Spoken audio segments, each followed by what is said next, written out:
Olá, seja bem-vindo a mais uma Academia da Alma. Como você pode ver, eu estou aqui com uma estreante, uma novata. Oi, gente, tudo bem? Ela tá tão nervosa que ela nem fala, né? Muito Olha, bem, é uma honra ter você aqui, Kétia. obrigada, a honra é toda minha. É um prazer, a gente vai conversar aqui, não precisa de nervosismo, é um bate-papo tranquilo, eu mando as perguntas, geralmente eu altero as perguntas. Deixa a gente mais nervoso, né? Não, mas tranquilo. Vai dar tudo certo. Bem, durante esse ano nós estamos falando sobre a construção de uma maravilhosa e boa vida. Isso nos mostra que essa maravilhosa e boa vida ela não cai pronta do céu. Vivenciar essa maravilhosa e boa vida é um processo de construção, de busca, de estar diante do Senhor dia após dia, de ouvi-lo, de corrigir erros, né? De renunciar pecados e assim vai. E com o passar do tempo, nós vamos percebendo que a nossa vida tem sido maravilhosa e boa, porque nós percebemos que o Espírito Santo tem transformado, Deus tem nos usado, temos percebido a influência do Espírito e aí vai. Bem, é muito bacana perceber esse processo na nossa própria vida.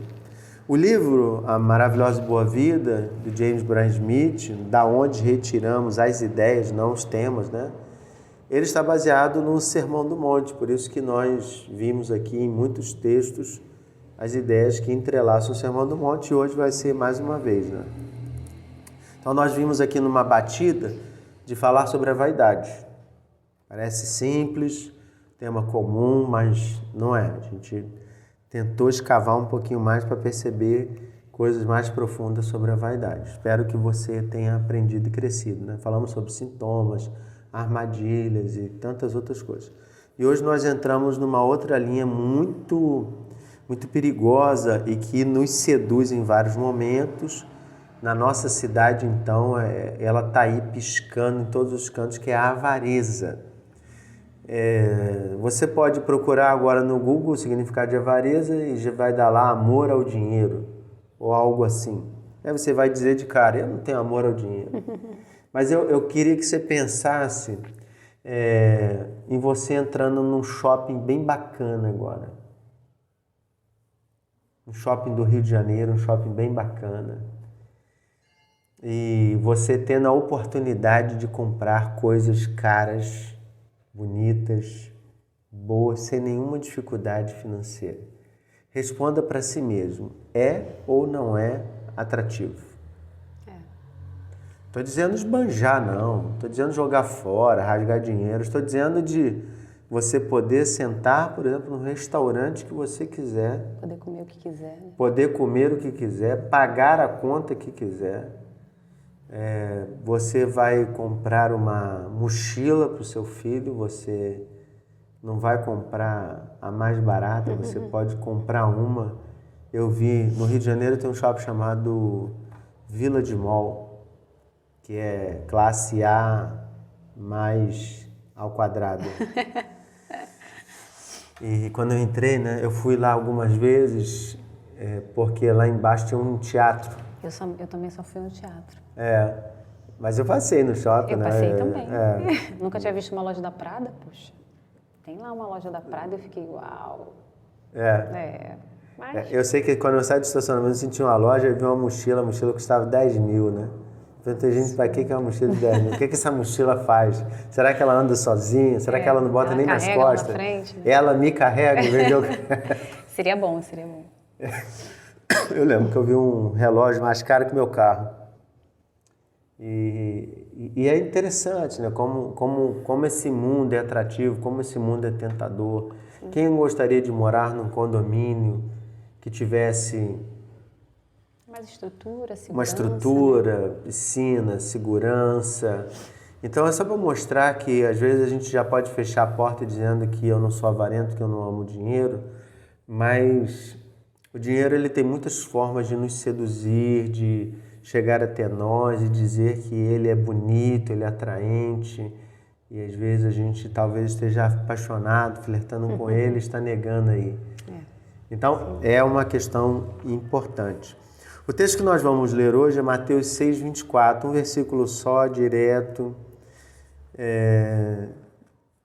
E aí eu vou fazer as perguntas para a Kétia, responda sem medo, com voz forte, ok? Ok. Isso, ok foi fraquinho. Ok. Não precisa pegar o microfone, só falar. Bem, então Mateus 6:24, eu vou orar antes da leitura. Deus bendito, obrigado. Obrigado pelo dia, obrigado pela vida da Kétia, obrigado pelas pessoas que estão participando agora da Academia da Alma, pelas pessoas que vão assistir no futuro. Obrigado pela tua palavra que nos ensina, obrigado porque o Senhor é tão cuidadoso, insistente, mesmo com ensinos óbvios, o Senhor insiste em repeti-los para que a gente aprenda, para que a gente obedeça, porque é a tua palavra, né? E a gente deve obedecer. Então nós pedimos humildade, pedimos discernimento, pedimos iluminação por parte do teu Espírito, para que a gente possa de verdade entender o que o Senhor está falando e assim aplicar em nossa vida para a honra e glória do teu nome. Oramos em nome de Jesus. Amém. Amém. Mateus 6:24 diz assim: ninguém pode servir a dois senhores, porque ou há de aborrecer-se de um e amar ao outro, ou se devotará a um e desprezará ao outro. Não podeis servir a Deus e às riquezas. Muito bem, então quero começar com uma pergunta simples. Como é que a gente pode definir, vamos por parte, né? Como é que a gente pode definir a palavra servir? Porque Jesus fala sobre servir. Eu lembro, Cat, só para tentar te ajudar, quando eu era mais novo, criança, quando eu li esse texto, eu sempre pensei em alguém que tivesse dois empregos, né? Eu sempre pensei em senhor como chefe. Poxa, se eu tivesse dois chefes, aí eu trabalho num trabalho durante o dia, no outro trabalho durante a noite. Uma hora eu vou ter que dormir. O trabalho que vem depois do meu sono provavelmente vai ser melhor do que aquele que eu já estou cansado. Sim. E eu sempre fiquei pensando assim, caramba, ter dois empregos deve ser muito difícil, porque a pessoa realmente não vai render no segundo, e quando tiver a demanda dos dois, ela vai ter que escolher essa demanda. Isso vale para tudo, né? Não só dois trabalhos. Eu lembro na época que eu tinha trabalho e seminário. Seminário extremamente exigente, o meu chefe também é extremamente exigente, então eu não dormia direito, porque eu tinha trabalho para fazer durante a madrugada. E aí eu acordava mal, rendia mal no trabalho, e eu ficava assim, meu Deus, uma hora eu vou ter que escolher, eu vou ter que faltar o trabalho para entregar um trabalho do seminário, ou eu vou ter que faltar o seminário porque eu estou trabalhando. Essa conciliação. Mas bem, o que você entende por esse servir? Eu acho que está muito ligado à dedicação, né? O quanto que eu dedico, foco e coloco o meu tempo naquilo. Uhum. Então, o quanto que eu estou focando nisso aqui, eu estou servindo a isso. Uhum. Então, hoje eu trabalho numa empresa, né? Numa só. Então, eu sirvo a ela durante o período em que eu estou nela. Você dedica seu tempo. Eu dedico o meu tempo, e como crente meus você esforços. não pode olhar WhatsApp? A gente olha porque é flexível, mas quando eu estou ali, eu estou realmente colocando a minha inteligência, todos os meus, né, todas as minhas habilidades para servir aquela empresa, né? Uhum. Então acho que está muito ligado a essa ideia de dedicação. Sim. Tá. Bem, a gente tem uma boa explicação aí sobre o que é servir, né? Que é esse tempo de dedicação, foco, colocar o coração, que você falou. Uhum. E aí Jesus diz que a gente não pode servir a dois senhores. Não vamos pensar ainda na questão das riquezas. Jesus colocou que a gente não pode, não é uma ordem. Jesus está dizendo que a gente não é capaz de servir a dois senhores, né? A gente não tem essa habilidade, é o significado da palavra pode. Então eu devo ouvir a palavra de Jesus como um conselho ou como uma advertência? Como é que soa para você no seu ouvido a palavra de Jesus de não pode servir a dois senhores? E se a Kétia conseguir? Se Jesus disse que eu não consigo, eu não vou chegar para ele e vou dizer que eu Então, a primeira coisa é a humildade, né? Eu acho que se ele está dizendo, se ele separou, né, um versículo para dizer isso, é porque, de fato, não é possível, né, que a gente consiga conciliar ali, né? Parecem extremos, né? Parecem antagônicos, parece que... e eu até tenho uma experiência, mas eu acho que eu posso contar mais pra frente. Pode contar, não tem dificuldade, pode contar. Vai que você esquece. Vai que eu esqueço. Eu lembro que eu passei pra... Enfim, eu e o Diego, a gente tinha tido um período, né, de estarmos sem trabalho. E depois de 4 meses, o Diego conseguiu passar numa entrevista e eu consegui passar numa entrevista. Então, a gente saiu de um lugar para um outro lugar, né? Uhum. Só que eu não tinha percebido o quanto que eu era avarenta. Foi nesse trabalho que eu percebi o quanto que eu era avarenta e o quanto que eu esqueci de Deus. Confissões de Kétia. Confissões. E assim, não precisou nem de muito, tá, gente? Foram 3 meses. E eu completamente virei as costas para o Senhor. Eu ignorei o fato dele ter me dado condições de ter passado naquela entrevista. E graças a Deus ele fez com que a empresa me demitisse. Porque só Deus sabe onde eu estaria, né, se eu tivesse seguido. Claro Quando você diz que você percebeu avarento, por quê? Porque você dedicou muito tempo, parou de orar? Total, eu só pensava em compra. Eu tinha... Você pegou o que você estava ganhando. Isso, eu estava ganhando bem, na minha concepção de riqueza, né? Uhum. Eu estava... 50 mil por mês. Eu estava, enfim, né, a gente, do contexto, fazendo um contraste como nós estávamos um pouco melhor. E aí, o fato de querer, né, encontrar o meu valor naquilo. Hoje eu tenho uma clareza que eu estava buscando o meu valor através dos bens, né?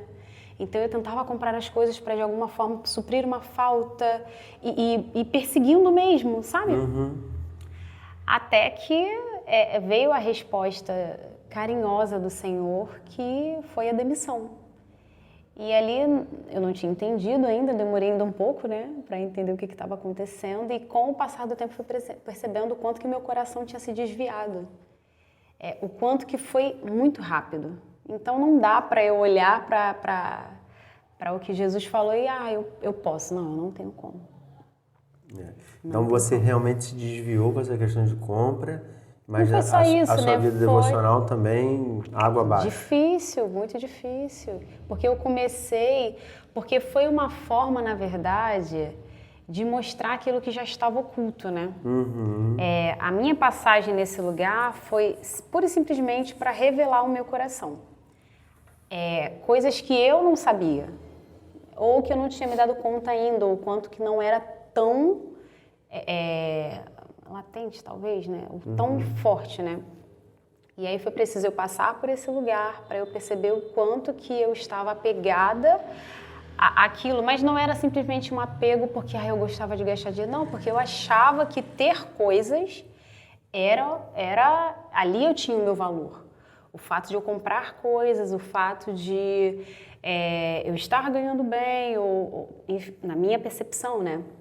O fato de eu poder comer onde eu quisesse, o meu valor estava naquilo. E eu estava completamente errada, completamente equivocada. Entendi. Mas é curioso, quando eu falo da palavra de Jesus, perguntei se é uma exortação, uma advertência, é porque para mim Jesus de verdade não fala em tom de ordem. Uhum. É um conselho que ele está dando, né? Uma observação que eu posso entender como uma exortação. Mas é interessante para mim como Jesus não trata, mesmo essas coisas tão sérias, do sentido assim, você está proibido de fazer essas duas coisas ao mesmo tempo. Ele diz, cabe a você decidir. Ninguém é capaz de servir. Mas é interessante como eu observo que tem gente que tenta. Oh, meu Deus. Não é verdade? Sim. As pessoas vão tentando conciliar, como se assim, não, Jesus falou, mas de forma geral... Eu consigo. Eu consigo, tem as suas exceções. Eu estou vindo para a igreja no domingo.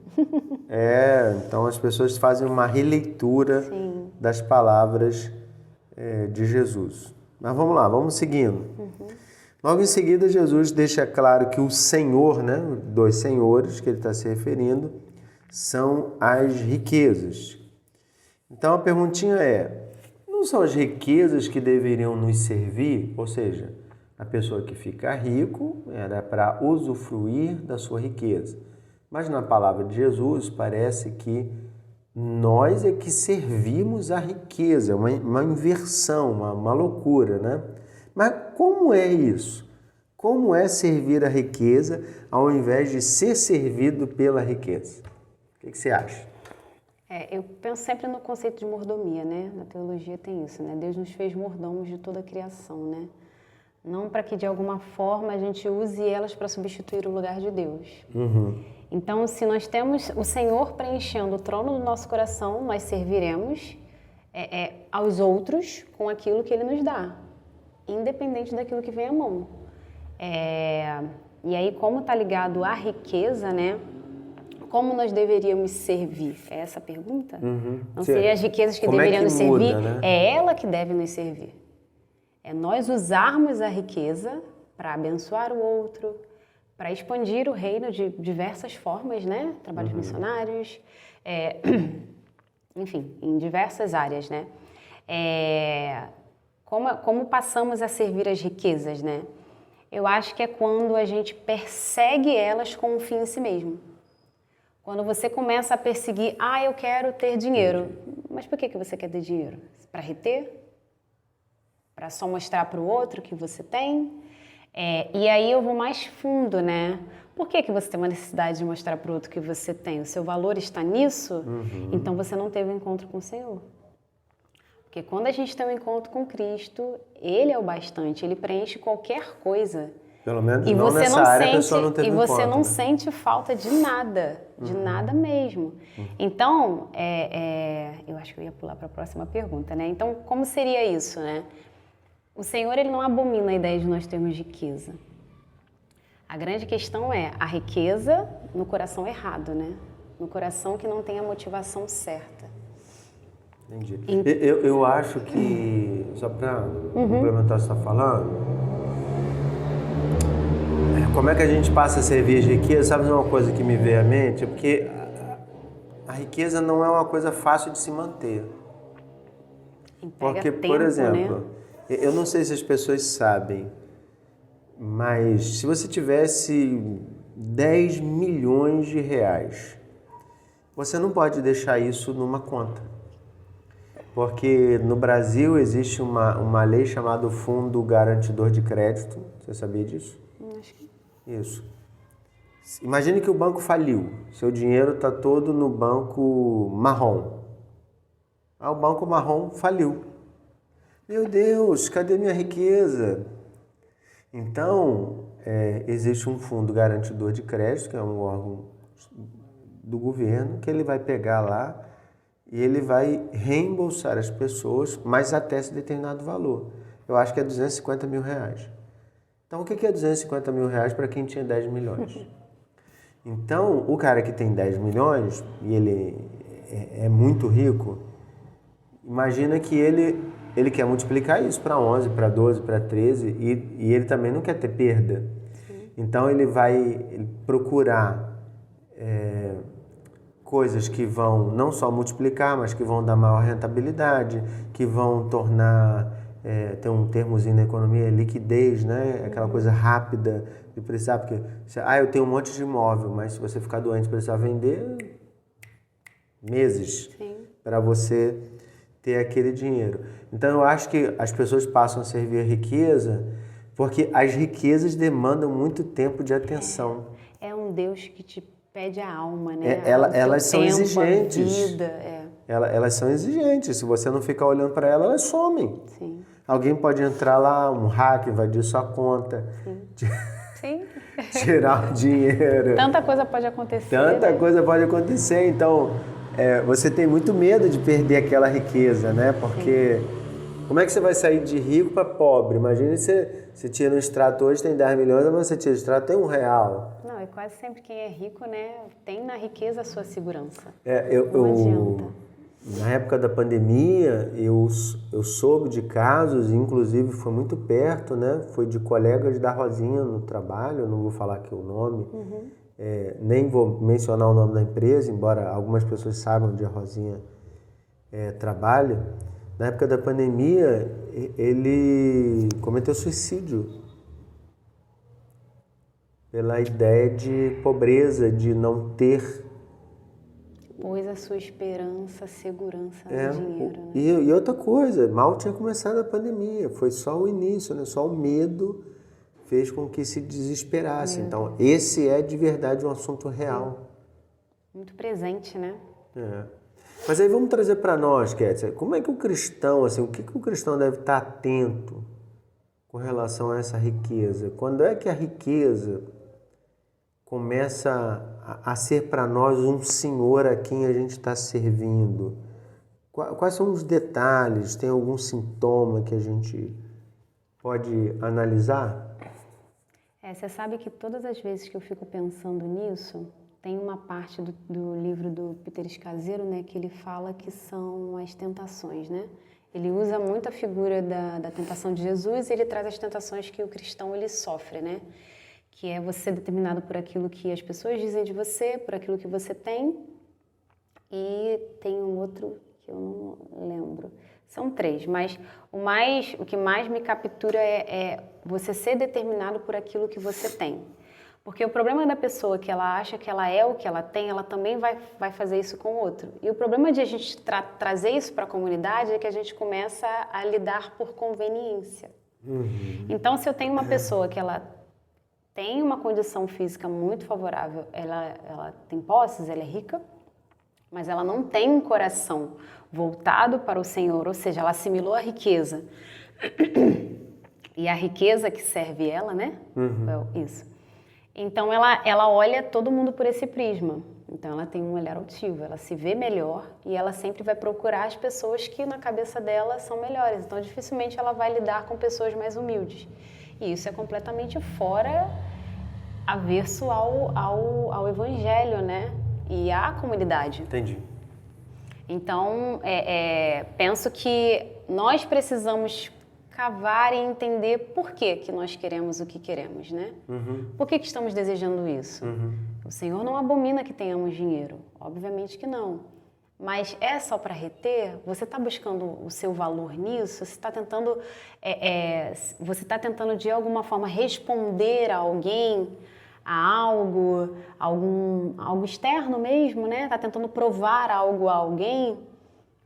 Então, quando a gente faz essa análise, pode ficar mais claro e aí talvez você perceba, no fim eu só queria para mim mesmo e eu preciso me voltar para o Senhor.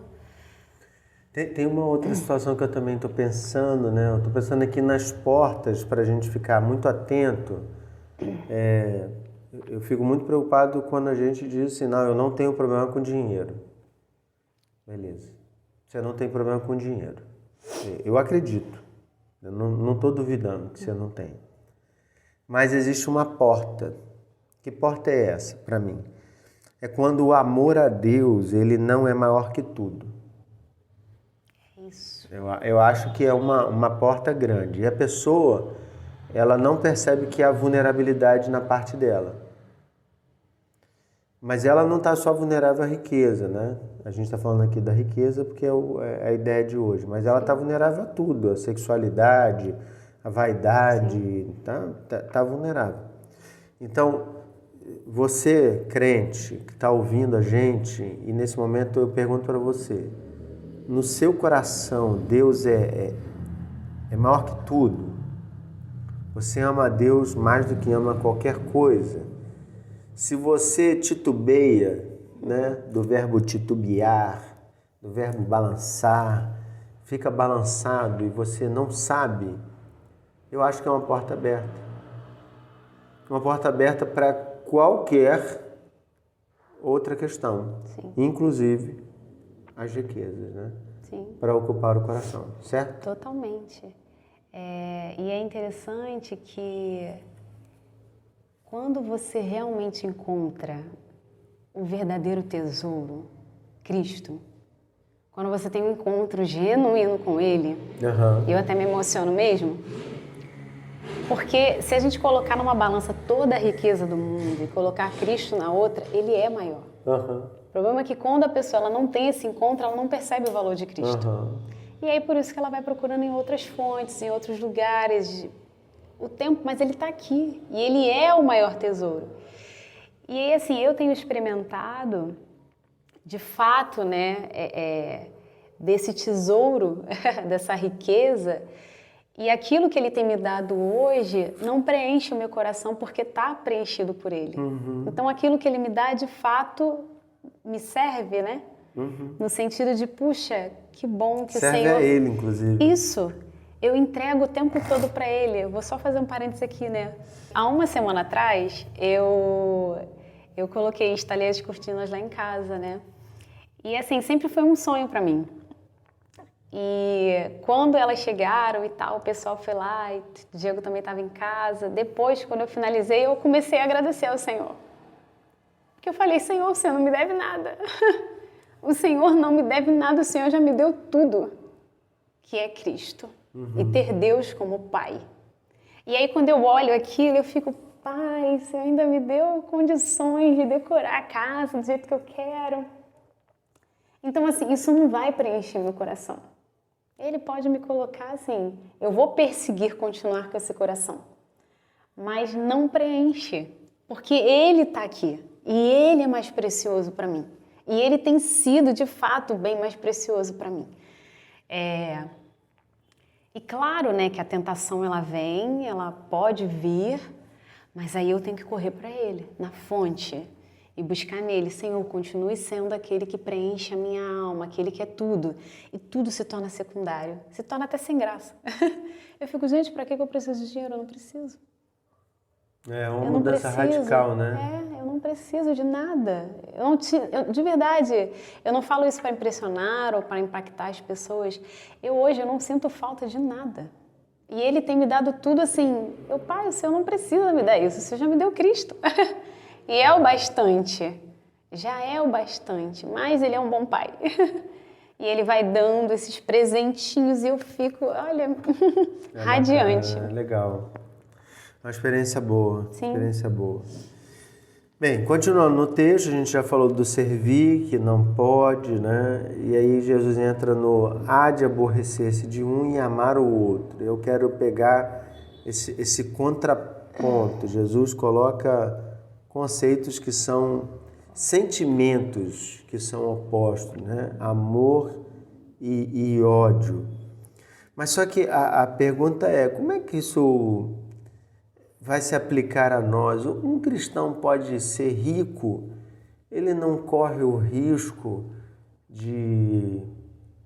E aí são várias perguntas que vão surgir dentro de uma, né? Primeiro, se ele pode ser rico. Aí se você disser assim, pode, mas ele não corre o risco de amar mais as riquezas do que a Deus, não vai ser sempre lidar com a tentação dia após dia? Eu acho interessante que, assim, o pobre, ele também lida, gente. Eu conheço muitos pobres que são avarentos, né? Então, assim, você imagina, se para o pobre já é difícil, imagina para quem tem muita riqueza. Então, é uma observação realmente flertar, importante. né? Avareza não tem nada a ver com quantidade de dinheiro. Não tem, gente, porque o que a gente tem de pobre que quer reter ali... Tem, né? Tá muito ligado à questão do coração mesmo. O quanto que muitas das vezes você quer mostrar o seu valor, ou o quanto que você não, eu preciso ter isso aqui porque é a minha segurança, ou seja, você não conhece o Senhor a ponto dele ser sua segurança, você não sabe que o seu valor está nele, no sacrifício dele, então você vai tentar perseguir isso aqui. Então, eu penso muito na figura do rico, né? E aí, nesse de fazer oposição, né, a Deus, como alguém orgulhoso que está buscando na riqueza sua segurança, poder, glória, e o Senhor resiste ao orgulhoso, né? Então, de cara aí, realmente não tem como, porque é uma pessoa orgulhosa. Não estou dizendo que todo rico é orgulhoso? Obviamente que não. Conhecemos ricos piedosos, né? Mas eu não entendi, o crente pode ser rico? Pode, eu acredito que não há nenhum problema, o Senhor não abomina a riqueza. Eu acho que talvez o apego a elas e a motivação, o porquê que você Mas quer você não ser... acha que é tentador? Com certeza. É tentador pro pobre, gente, não vai ser pro... Então, mas não era uma melhor opção abrir mão? Ou tentar realmente ir ao Senhor e encontrar nele a verdadeira riqueza, né? Acho que esse é o caminho, ir no Senhor e buscar nele essa riqueza. E aí você vai perceber, eu não preciso do dinheiro. Então, mas a minha questão aqui é justamente o contraste que Jesus faz de amor e ódio. Você vai amar um e aborrecer o outro. Porque seu coração vai estar Então dividido, né? não corre o risco de ter essa divisão. Então, para ser mais direto, eu deveria realmente abrir mão de determinada riqueza. Eu vou dar um exemplo para ficar mais claro o que eu estou falando. Existe uma fundação chamada Fundação Grão de Mostarda, é uma fundação em inglês, né? Mustard Seed Foundation.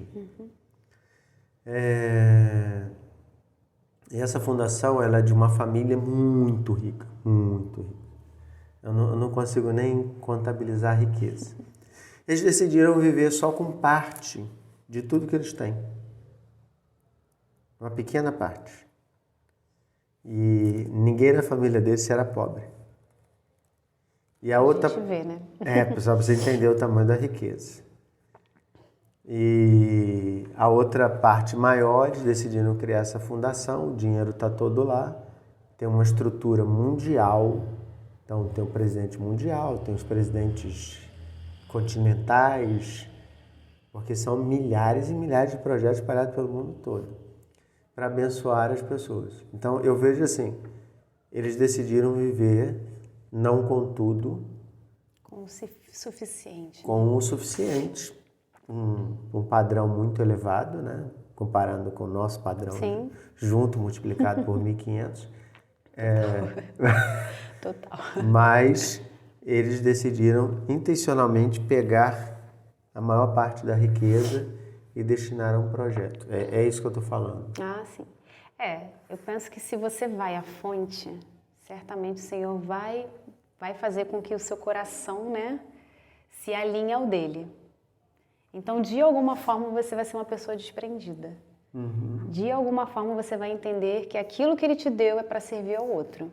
Então, você não vai querer reter, você não vai querer ficar pensando, puxa, eu tenho que ter mais e ter mais e ter mais. Não, você vai querer, para quem que eu posso ajudar, como eu posso não ter tanto, visto que tem tantas pessoas que têm tão pouco, né? E aí você realmente vai começar a pensar no outro, para que o dinheiro sirva também ao outro, né? Não só a você. É porque eu fico pensando assim, por exemplo, Jesus aqui é claro para falar da riqueza, por isso que eu não estou falando do pobre. Mas o pobre também pode ser avarento. Mas há uns anos atrás, eu não lembro quando foi, eu li uma reportagem, tem uma revista que fala sobre esse tema chamada Forbes. Né? Quem está antenado no mundo aí sabe que é uma revista de renome, que ela fala sobre os mais ricos do mundo e tudo mais. E ela falando sobre a família do Bill Gates, que foi o cara aí dos computadores, Microsoft, essas coisas todas, que nos próximos 200 anos, nenhum familiar dele gastando não sei quantos milhões por dia, nunca saberia o significado da palavra pobreza. Então você pega 200 anos, multiplica por 365 para saber a quantidade de dias, você multiplica pela quantidade de milhões de dólares que poderia gastar lá na época, eu não lembro, acho que era 5 milhões que poderia gastar por dia. Meu Deus. Por dia. E o último da família não saberia o significado de pobreza. Pobreza. Nunca nem passaria a palavra pobre por lá, né? Ah? Nunca nem passaria a palavra pobre por lá, né? O que é pobre? O que é isso? É de comer? Defina pobre. É de comer? Então eu fico pensando assim, caramba, é muito, é muito. E aí pensando para nós, agora vamos trazer para nossa realidade, né? Isso aqui é muito longe da realidade da maioria do mundo.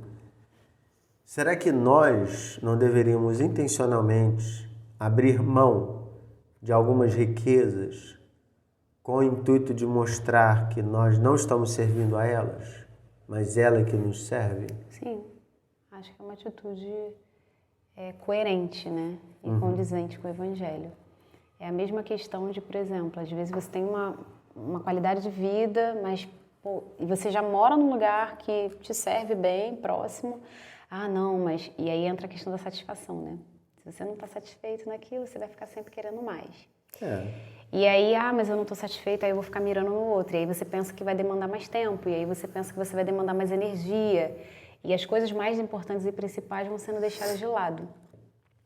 Então, eu penso que o fato de pensarmos mesmo, né, eu acho que eu me perdi na pergunta que você fez. Não, é só se a gente deveria intencionalmente abrir mão, Sim. né, dessa riqueza. Sim. Quando a gente, e de novo, né, acho que eu estou sendo repetitiva, mas é porque é o que eu tenho experimentado. Se você vai até o Senhor, Ele realmente se torna bastante. E assim, é como se você ficasse disponível. Senhor, aquilo que o Senhor me der está bom. Se é pouco, se é muito. Se o Senhor me der mais energia para trabalhar para mais uma empresa, ok, Senhor, eu entendi. Mas se não, tudo bem. Eu estou satisfeita com esse daqui, porque eu tenho mais tempo também contigo.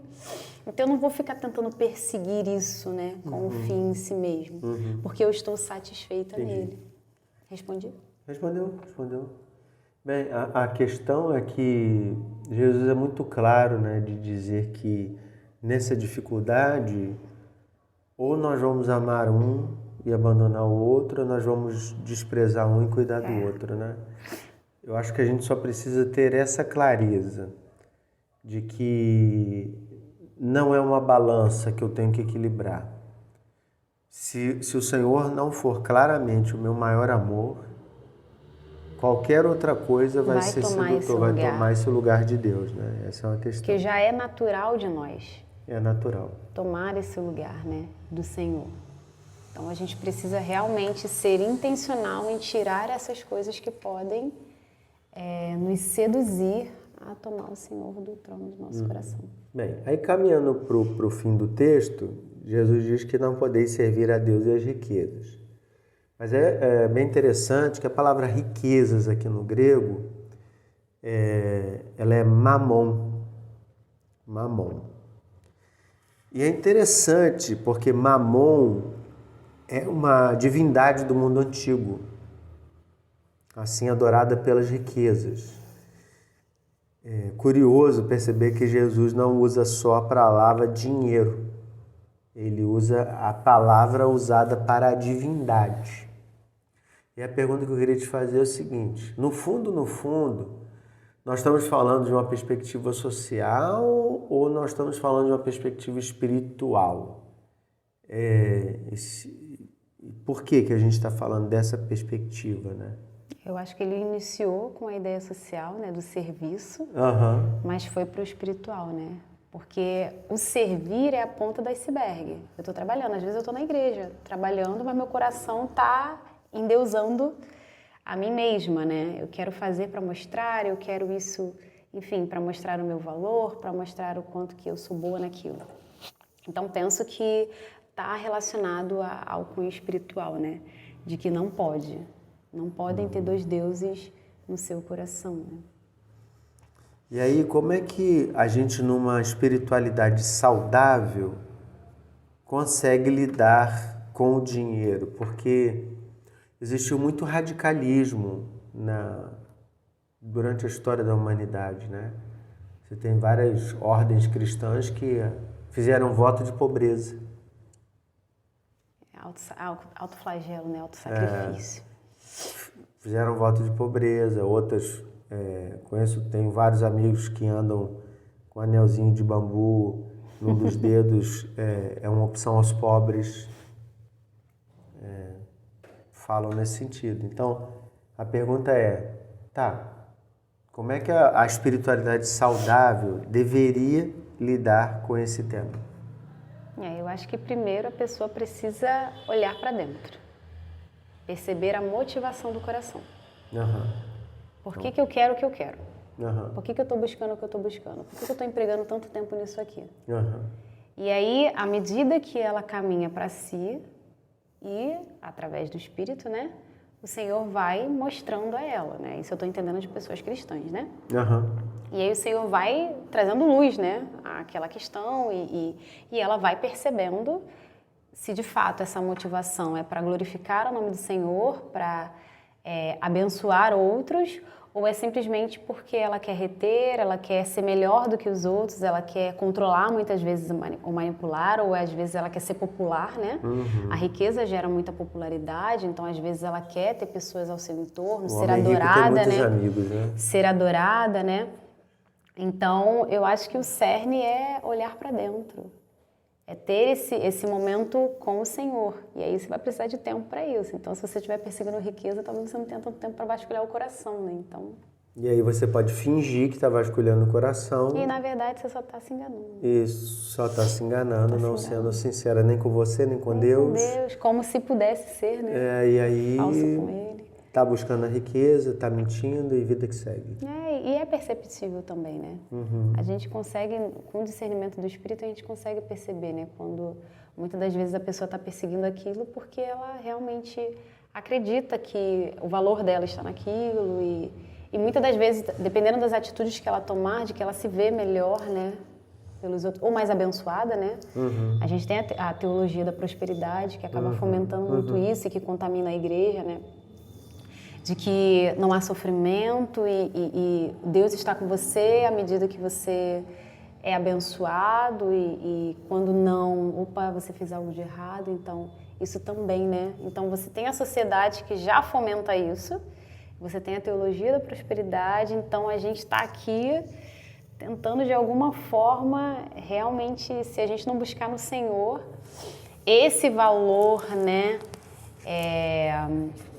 Essa resposta, essa solução, que é do nosso coração mesmo, caído, caído no sentido de antes, né, de ter um encontro com Ele, a gente assimila a cultura de forma muito rápida e nem vai perceber.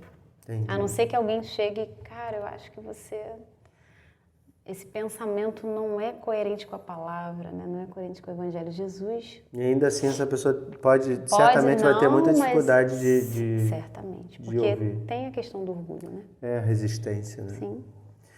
Bem, nós já estamos caminhando para o final, você já deu várias dicas aqui, mas eu queria te perguntar, você tem algumas questões práticas que você gostaria de recomendar aos nossos ouvintes, como formas de combater a avareza ou coisas que você mesmo tem feito? Eu penso que tudo começa no coração, né? Então, cercar o meu coração, cercar o nosso coração de possíveis ataques mesmo, né? Claro que eu já estou pressupondo que essa pessoa já tem um relacionamento ali com o Senhor, né? Que ela já tem uma busca. Então, nessa busca, ela vai tentar vasculhar o coração e ela está o tempo todo ali, colocando o meio diante do Senhor. Senhor, poxa, mas por que eu estou perseguindo tanto isso? Por que que... E aí, se ela vai fazendo essas perguntas, o Espírito Santo ele vai trabalhando na alma dessa pessoa. E à medida que você permanecer nesse relacionamento com o Senhor, você vai assimilar mais dele do que daquilo que você tinha como verdade, relacionado à sociedade, ou de como você cresceu na sua família. E esse processo de introspecção, ele é necessário e cirúrgico mesmo, para que a gente perceba o que está dentro de verdade, trazendo à lume, né, aquilo que precisa ser tratado, e aí você decida se de fato você quer perseguir isso ou se você de fato encontrou o seu tesouro, né, o bem mais precioso que é Cristo. Então, a dica, vá para o Senhor, correndo. Se você tem algum problema mesmo com a avareza, se você percebeu nesse estudo que você é uma pessoa que tem uma dificuldade, corra para o Senhor, para que Ele realmente te liberte, né, dessa necessidade de buscar, não sei o que pode estar aí dentro que você busca as riquezas, né? Mas que você encontre nele a verdadeira riqueza, que você encontre realmente em Jesus, Ele sendo o seu tesouro, porque Ele é o seu tesouro. Bem, eu quero só concluir dizendo que a gente vive numa sociedade em que o dinheiro é o Deus principal, né? Sim. Ele governa tudo na nossa sociedade. Opiniões, estrutura política, estrutura de saúde, estrutura de educação. Quem tem sempre mais e vai ter mais acesso. Então a mensagem dada aos pobres é que eles também precisam ter. Então, no fundo, a gente vive correndo atrás dele o tempo todo porque a gente precisa dele para viver e, de alguma forma, ele vai sugando aquilo que Deus nos deu, que foi o tempo. E quando a gente se coloca diante do Senhor, é sempre cansado, é sempre querendo mais, pedindo que o Senhor mesmo abençoe o nosso dinheiro para multiplicar. E para a gente continuar mais afastado dele, né? Como se... É uma oração meio estranha, né? Quando na verdade a gente olha para o nosso mestre e ele não tinha onde reclinar a cabeça. É uma incoerência quando a gente vê hoje, no nosso tempo, igrejas que ostentam muito dinheiro, não tem estrutura simplesmente para servir as pessoas. As estruturas falam muito sobre onde está o coração delas, né? Pastores com segurança particular, igrejas que recolhem dízimo com carro forte. Seguranças, né? Tamanho, volume. Então, você tem uma série de fatores. Então, mas eu não quero que você termine essa noite pensando nos outros. Eu quero que você pense sobre você, né? Uma coisa que a Kétia falou sobre o tempo todo, né? Que se o Senhor ocupar o seu coração, todo o resto está resolvido. E o problema da avareza, como qualquer outra coisa, começa quando o Senhor não está ocupado o nosso coração completamente. É verdade. Bem, é isso. Então nós vamos encerrar agora. Pedir a Kétia para orar. Sim. Posso orar? Pai, obrigada, Senhor, por esse momento. Obrigada por se fazer presente aqui. Obrigada porque o Senhor é o bem mais precioso, é o tesouro, é aquele que, quando preenche o nosso ser, a gente não sente falta de nada. É verdade.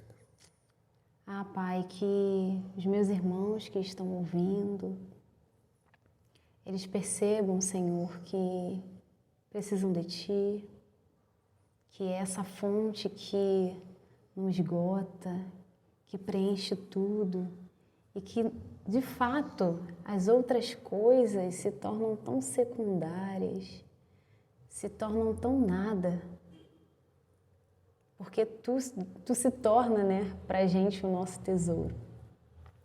Enquanto eu estava aqui lendo, né, eu lembrei muito do Salmo: deleita-te no Senhor e Ele satisfará os desejos no teu coração. E Pai, como é bom, né, nos deleitarmos na Tua presença, termos o Senhor como aquele que farta a nossa alma. Pai, que as pessoas que estejam ouvindo, elas experimentem disso. Amém. Porque é isso que preenche.